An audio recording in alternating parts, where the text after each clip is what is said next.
தாய் தமிழ் உறவுகள் அனைவருக்கும் வணக்கம். போன காணொலியில சொன்னதுதான், அதாவது மதுரை மாவட்டத்தில் தமிழக முதலமைச்சர் அறிவித்த பாலாற்றின் குறுக்கே 9 கோடியில கட்டக்கூடிய தடுப்பணை. அதாவது பாலாற்று செந்தூர பகுதியிலிருந்து வரக்கூடிய பாலாறு. இது கொட்டாம்பட்டி, கிருங்காக்கோட்டை, சிங்கமுனரி, திருப்பத்தூர், சிவகங்கை வழியா செல்லக்கூடியது. இதுக்கு இடையில கொட்டாம்பட்டியில ஒரு 10 ஆண்டு 15 ஆண்டுகளுக்கு முன்பாக ஒரு தடுப்பணை கட்டி, அந்த தடுப்பணையில இருந்து தண்ணீர் வர முடியாம இந்த பகுதி, அதாவது கிருங்காக்கோட்டை, சிங்கம்நரி பகுதி மிகப்பெரிய அளவு விவசாயத்தை விட்டு வெளியேறக்கூடிய சூழ்நிலை இருக்கு. ஏன்னா தண்ணீர் இருந்தால் தான் விவசாயம் பண்ண முடியும் அப்படிங்கிற சூழ்நிலையில ஏற்பட்ட இந்த மக்கள் தண்ணீர் வராம மிகவும் தவிச்சுக்கிட்டு இருக்காங்க. இந்த நேரத்துல மறுபடியும் நாங்க 9 கோடியில பாலாற்றின் குறுக்கே தடுப்பணை கட்டுவோம் அப்படின்னு சொல்றது இந்த பகுதி மக்களுக்கு செய்யக்கூடிய மிகப்பெரிய துரோகமா தான் இந்த இடத்துல பார்க்க வேண்டியதா இருக்கு.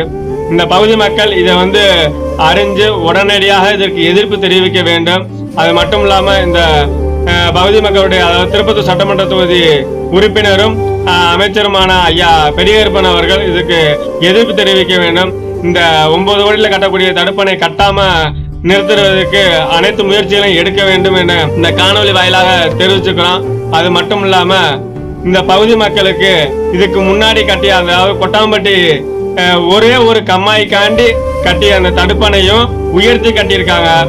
குறைந்த அளவு தண்ணீர் வந்தாலும் அந்த தண்ணி வராம தடுத்துக்கிறாங்க. எங்க பகுதிக்கு தண்ணீர் விட மாட்டேங்கிறாங்க அப்படிங்கிற கோரிக்கையும் ஒரு கடந்த 2 மாசத்துக்கு முன்னாடி தமிழக துணை முதலமைச்சர் ஐயா உதயநிதி ஸ்டாலின் எங்களுடைய ஊருக்கு ஒரு சிலை திறக்க வந்தாங்க. அந்த சிலை திறக்கும் போது இந்த மனுவையும் கொடுத்திருக்கோம். அந்த மனுவின் மூலியமாக எங்களுக்கு உடனடியாக நடவடிக்கை எடுக்குமாறு இந்த காணொலி வாயிலாக தெரிவிச்சுக்கிறோம். இந்த காணொலியை முடிஞ்ச அளவு எல்லாரும் அதிகமா பகிர்ந்து அரசு துறைக்கும் அமைச்சருக்கும் முதல்வருக்கும் தெரிகிற அளவுக்கு பகிருங்க. நன்றி, வணக்கம். என் ஓட்டு விவசாயிக்கு தான். நமது சின்னம் விவசாயி. ஓட்டு பாருங்க ஓட்ட, அப்புறம் பாருங்க நாட்டை.